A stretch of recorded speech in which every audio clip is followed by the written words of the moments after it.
I remember the way the kitchen smelled that morning. Coffee brewing, a faint hint of cinnamon from the toast he liked to burn just slightly because he swore it made it taste better. I was standing by the counter in my robe, scrolling through emails on my phone, when he came up behind me and wrapped his arms around my waist. It felt so ordinary, so familiar, like 1,000 mornings before. That's the thing about trust. You don't realize how deep it runs until you find out it was built on a lie. For 10 years I thought I knew him. I knew his favorite songs, the way he liked his shirts folded, the fact that he always fell asleep on the left side of the bed. I could read his moods by the way his shoulders sat when he walked through the door. But I didn't know that for almost half that time, he was living another life. Back then though, I had no reason to question anything. He kissed my cheek, told me he'd be home late because of a big project at work. I teased him about being a workaholic, and he laughed that warm laugh of his, the one that made strangers smile. It was so easy to believe him. After he left, I went about my day, folding laundry, making a grocery list, thinking about the weekend. We had plans to visit my parents.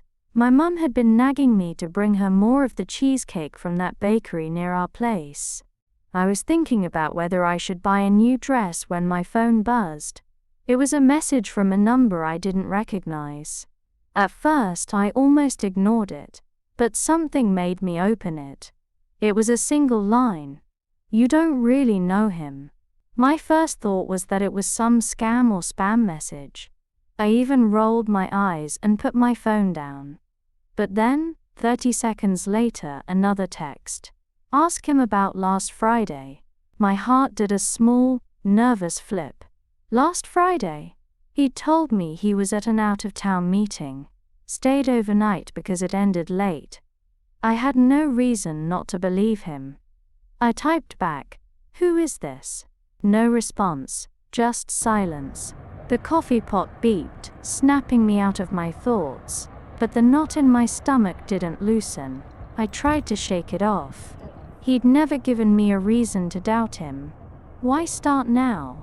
Still, the words lingered, like a shadow in the corner of the room. That night when he came home, everything seemed normal. He kissed me, told me he was exhausted, dropped his bag by the door. I wanted to ask about Friday, but I didn't. Instead I made dinner, listened to him talk about work, watched him smile at me across the table. But as I cleared the dishes, my mind kept circling back. Who had sent that message? And why did it feel like the first crack in something I didn't even know could break? That night, I barely slept. I kept replaying the texts in my mind, the words blurring into each other until they didn't feel like letters anymore, just a sick feeling in my chest. Around 3 a.m. I rolled over and watched him sleep. His breathing was deep and steady, his face relaxed in that way it only is in dreams. I'd lain next to this man for a decade, memorized the lines around his eyes, the little scar on his jaw from a high school basketball game. I told myself there was no way he could be hiding something big. Still, my fingers itched to pick up his phone from the nightstand. I didn't. I wanted to be the kind of wife who trusted her husband, not someone who snooped in the dark. Morning came too soon. He was up before me, showered, dressed and gone with just a quick kiss and a "don't forget about dinner with the Millers tonight." The Millers were our couple friends, the kind we went on double dates with, traded recipes, and shared dog-sitting duties. I tried to focus on work, but by noon, the tension had wrapped itself around my shoulders like a weight. I found myself scrolling through my call history, then his, but everything looked normal. At 2 p.m., my phone buzzed again. Same unknown number. This time, it wasn't cryptic. It was a photo. My hand shook so hard I almost dropped the phone. It was him, my husband, sitting at an outdoor cafe I didn't recognize, laughing with a woman I'd never seen before. They weren't just sitting across from each other, they were leaning in, her hand on his arm, his face lit up in a way I hadn't seen in years. The timestamp in the corner said Friday, 1:14 p.m. The day he told me he was in another city, my first reaction wasn't rage, it was denial. Maybe it was a client meeting. Maybe it was an old friend. But why lie about where he was?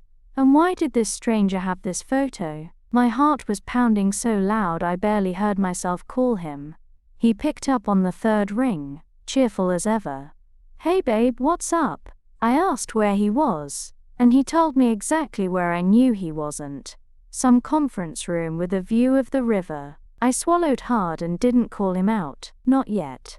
Instead, I told him I was just checking in, hung up and stared at the photo again. It was the same shirt he wore home that Friday night. Same watch, same smile. By the time I met him and the Millers for dinner, I'd forced my face into something resembling normal. But sitting across from him, watching him pour wine, I couldn't stop wondering who that woman was, and what else I didn't know about my husband. By the time we got home from dinner with the Millers, my cheeks ached from all the fake smiling. I'd laughed at jokes I barely heard, nodded along to stories I couldn't follow, and forced myself to eat when my stomach was knotted so tight it felt like swallowing stones. The whole evening, I kept glancing at him, at the way he slipped his hand to the small of my back, how he leaned in to whisper something funny just to me, the casual ease in his voice. If he was hiding something, he was either the best liar in the world, or he'd done it for so long it had become second nature. When we walked into the house, he headed straight for the couch, kicked off his shoes, and flipped on the TV. I excused myself to the kitchen, telling him I wanted tea, but really, I needed a minute to breathe. The phone with the unknown number burned in my pocket. I pulled it out, scrolling through the messages again. I typed back, "Who are you? What do you want from me?" No response. I set the phone on the counter, my hands trembling, and stared out the dark kitchen window. The reflection looking back at me seemed different. Not the woman I saw in the mirror every morning. This one looked older, tired, with eyes that didn't trust anymore. Around midnight, when he finally went to bed, I told him I'd be up soon. As soon as I heard his breathing slow, I crept into the bedroom. His phone was right there, plugged in on the nightstand. My heart hammered so loudly I was sure it would wake him. I picked it up, but the lock screen stopped me cold. He'd changed his passcode. I froze. In 10 years we'd shared everything, passwords, bank accounts, phones, and now suddenly there was a wall. I slipped the phone back and lay there in the dark, the sound of rain starting against the windows. That night, the rain kept me awake, mixing with my thoughts, each drop a question I didn't have an answer to. The next morning, I decided to test him. Over breakfast I asked casually, "So how was last Friday? Did the meeting go well?" He didn't even blink. Told me about some tough negotiations and how it had run later than expected. I nodded, smiling like I believed him. But inside, something shifted. I realized I wasn't looking at my husband anymore. I was looking at a man I didn't recognize. And I was starting to wonder how much of the last 10 years had been real. The rest of that week felt like living inside a play where I knew my lines, but none of the other actors realized I'd read the script. I smiled when I was supposed to, kissed him goodbye every morning, laughed at the right moments. But underneath, every word I spoke felt rehearsed, hollow. I started noticing things I'd never paid attention to before, the way he took his phone with him into the bathroom, the sudden, almost invisible hesitation before he answered certain calls, the nights he claimed to be catching up on work in his office with the door closed. On Thursday, I found myself standing outside that closed door, coffee mug in hand, just listening. I couldn't make out words, only his tone, low and warm in a way that made my stomach twist. When I walked in without knocking, he jumped slightly, covering the phone with his hand before telling whoever it was that he'd call them back. He smiled at me, asked if I needed something, as if nothing had happened. I mumbled something about dinner and walked out, my face hot. That night, I dreamt of the woman in the photo. In my dream, she was faceless, just a blur leaning toward him, her hand on his arm. I woke up before dawn, the taste of fear sharp in my mouth. By Saturday, the texts started again. This time, they weren't just photos, they were screenshots. Emails between him and someone named L. They were full of inside jokes, plans for next time, and lines that made my chest ache. I miss waking up next to you. My hands shook so badly I could barely scroll. There were hotel confirmations too, dates that lined up perfectly with the work trips he'd taken. One of them was last Friday. I didn't respond to the sender. I didn't know if I was ready for the truth, even though it was already sitting in my lap. That evening he came home with takeout from my favorite Thai place, kissed me like everything was fine, and settled in to watch a movie. I sat next to him, every muscle in my body tense, pretending to be absorbed in the film. But all I could think about was how many times I'd sat in that exact spot, believing the man beside me was mine alone. I realized that if I didn't confront him soon, I'd drown in this silence I'd built for myself. Sunday morning I woke up before him. The sunlight was slipping through the blinds, painting thin golden lines across the bedroom wall. I just lay there for a while, staring at the ceiling, feeling the quiet between us like it was something solid. He shifted beside me, still half asleep, and reached for me out of habit, his arm draping over my waist. It made my skin crawl in a way I didn't expect. I slipped out of bed, telling him I was going to start breakfast, but I didn't go to the kitchen. I went to his office. The door wasn't locked. I knew I had maybe 10 minutes before he got curious. My eyes darted across the desk, neat stacks of papers, a couple of closed notebooks, and his laptop. Asleep, but not shut. My hands hesitated over the keyboard, my heart pounding so hard I could hear it in my ears. I moved the mouse, and the screen came to life. No password change here. I clicked through his email, my breath catching with every subject line. Most were work-related, but then there they were, the ones from L. The tone was intimate, playful. They'd talked about trips they wanted to take, movies they'd watched together, even while apart, little details that belonged to people who shared more than friendship. My chest tightened as I realized how long this had been going on. There were messages from years ago, not just one mistake, a pattern, a life. I closed the laptop just as I heard his footsteps. He walked in, rubbing his eyes, smiling lazily like he had no idea the ground beneath him was cracking. "Couldn't sleep?" he asked, reaching for my shoulder.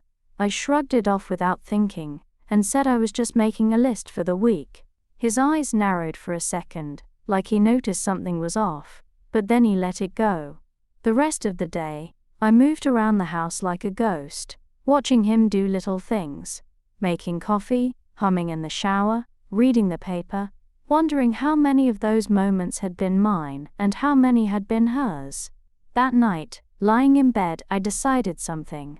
I wasn't going to just wait for the truth to come to me. I was going to find it, piece by piece, no matter how much it hurt. Because at that point, the not knowing was worse than anything I could imagine. The next day, I made a plan. If I confronted him without proof, he'd twist it, make me feel like I was imagining things.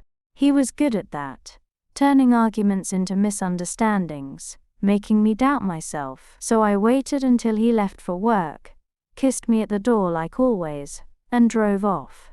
10 minutes later, I was in my car, following the route I knew by heart.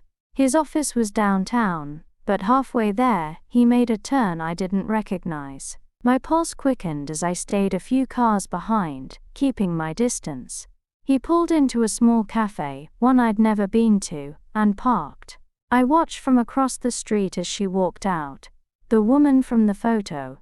Her hair was pulled back in a loose bun. She was wearing a soft blue sweater. And the way she smiled at him made my stomach knot. He stood up when she approached, pulled her into a hug that lasted too long to be casual. They sat together at a corner table, leaning in close, their heads nearly touching. My hands gripped the steering wheel so hard it hurt. I couldn't hear them, but I didn't need to. The way he looked at her said everything. It was the look I used to get. The one that made me believe I was the only person in the world who saw that side of him. I sat there for almost an hour, watching them sip coffee, share bites of pastry, laughing like there was no one else in the room. When they finally stood to leave, I ducked down in my seat, my heart slamming against my ribs. He walked her to her car, kissed her cheek, and watched her drive away before heading back to his own.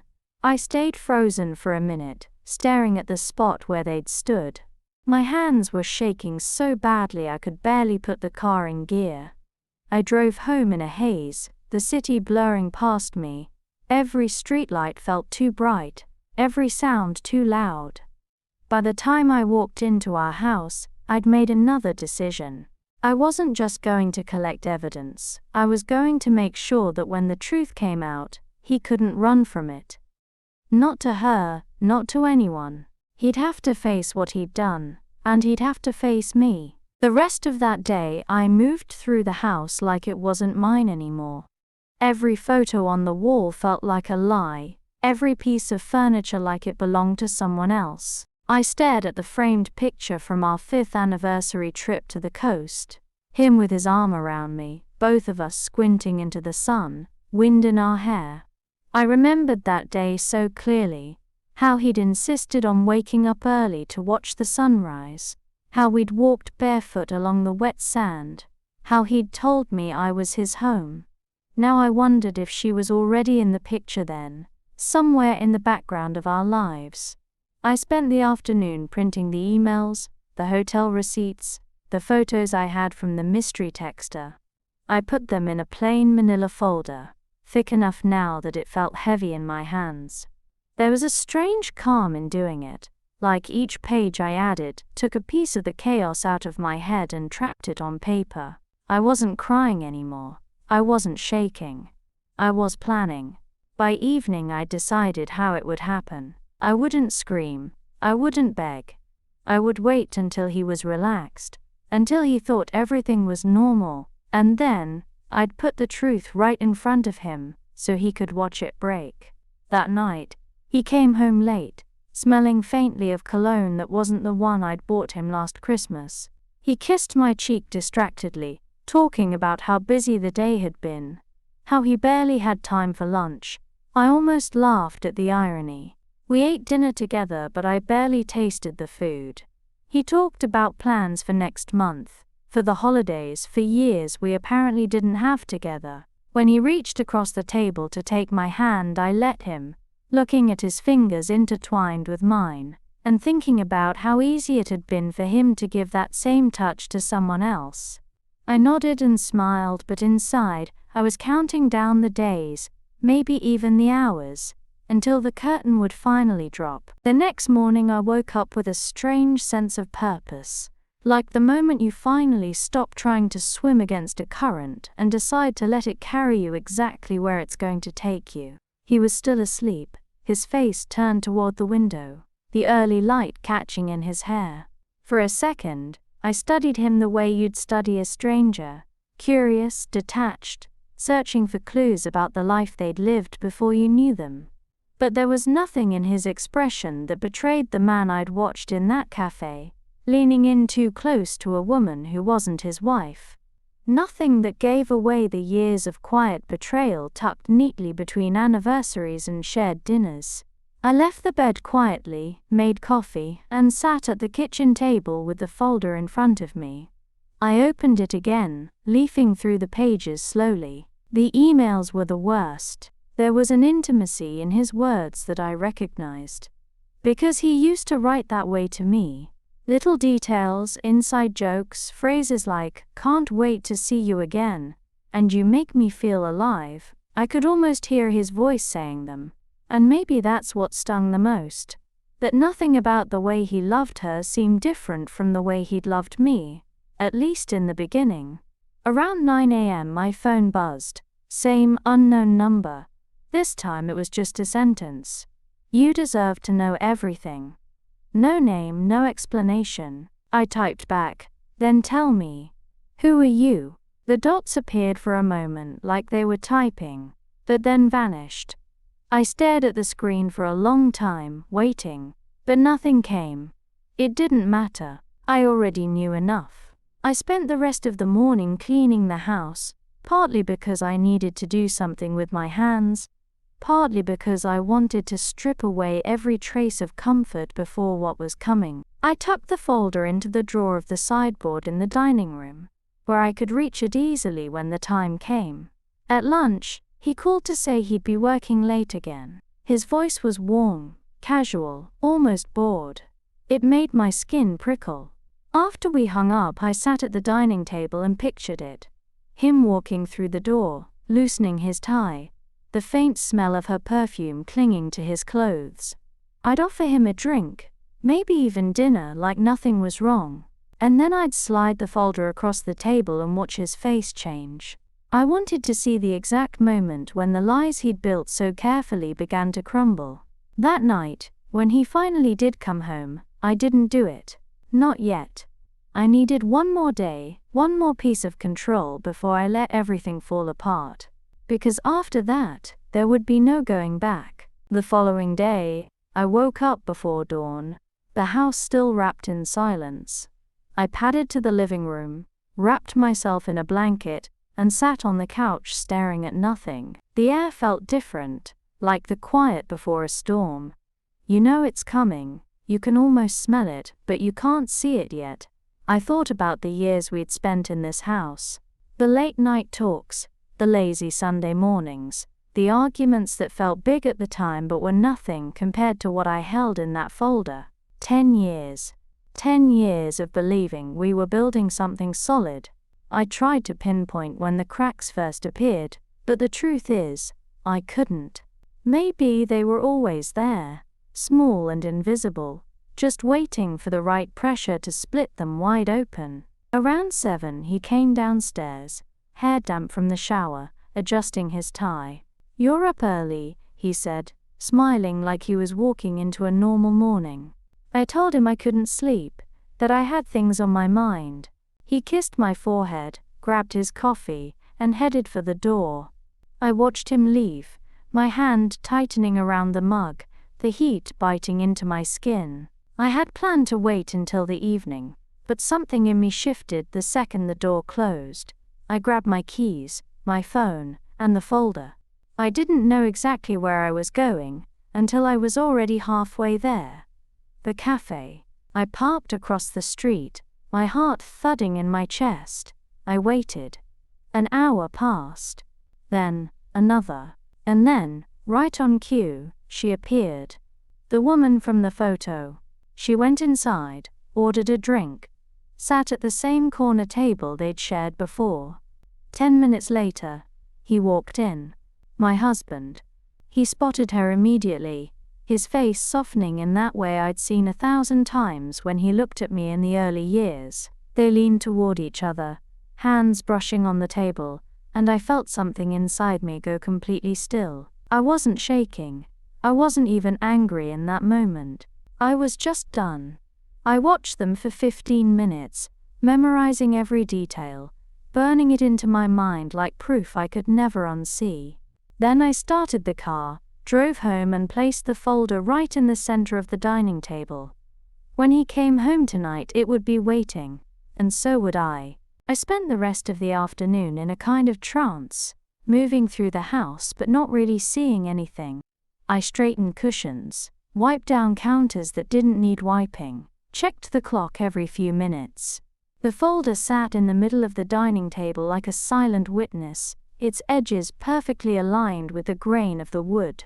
I kept glancing at it, as if it might somehow disappear, taking all the ugly truth with it. But it stayed there, heavy and certain, daring me to follow through. Around 5, I poured myself a glass of wine, sat by the window, and waited. Outside, the sky was bruising into that deep blue, before night fully sets in, and the streetlights flickered on, one by one. At 6:17, I heard his car in the driveway. My heart gave one hard, painful thump, but my face stayed calm.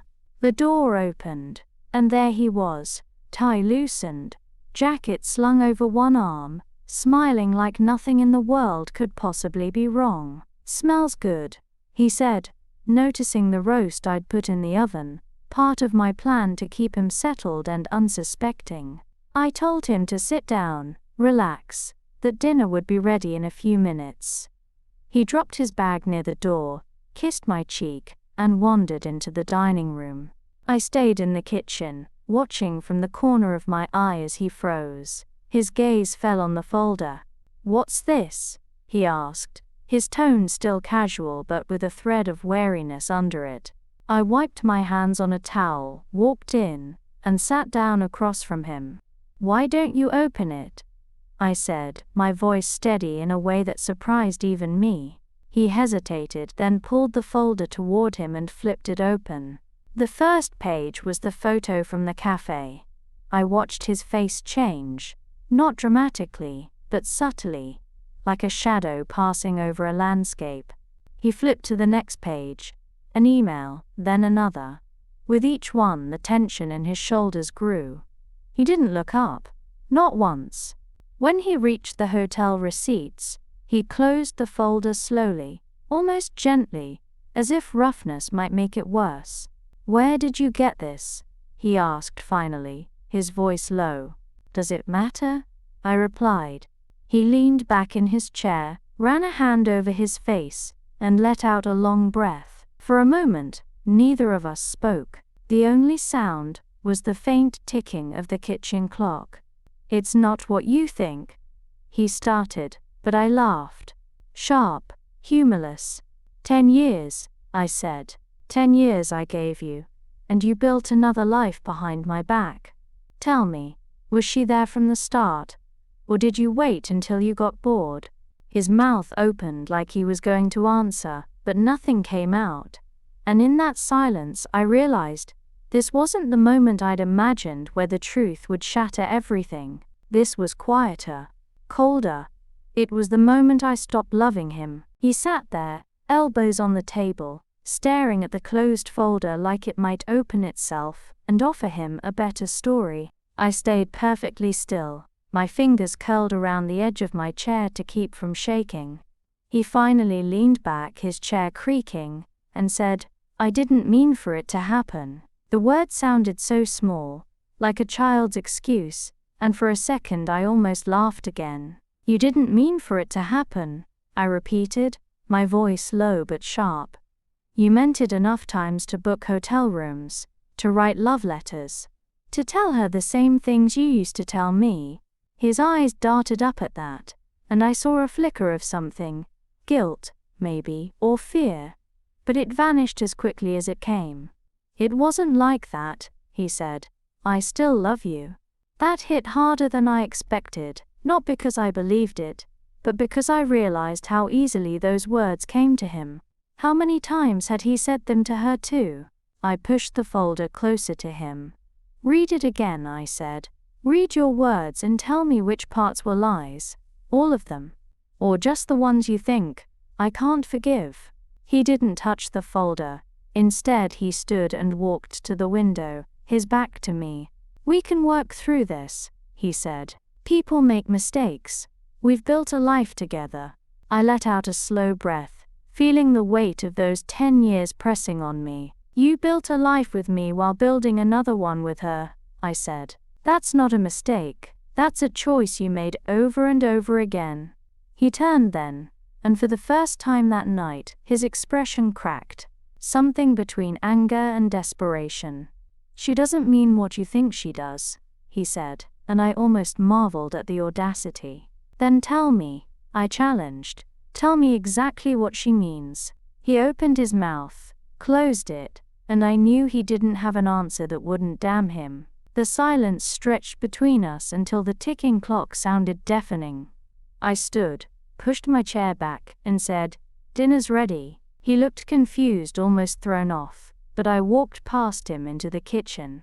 My hands were steady as I set the roast on the table, poured him a glass of wine, and sat back down. "Eat?" I said. "It's probably the last dinner we'll have together in this house." The words hung in the air, heavier than anything else I'd said. And as he sat down across from me, I realized the power had already shifted.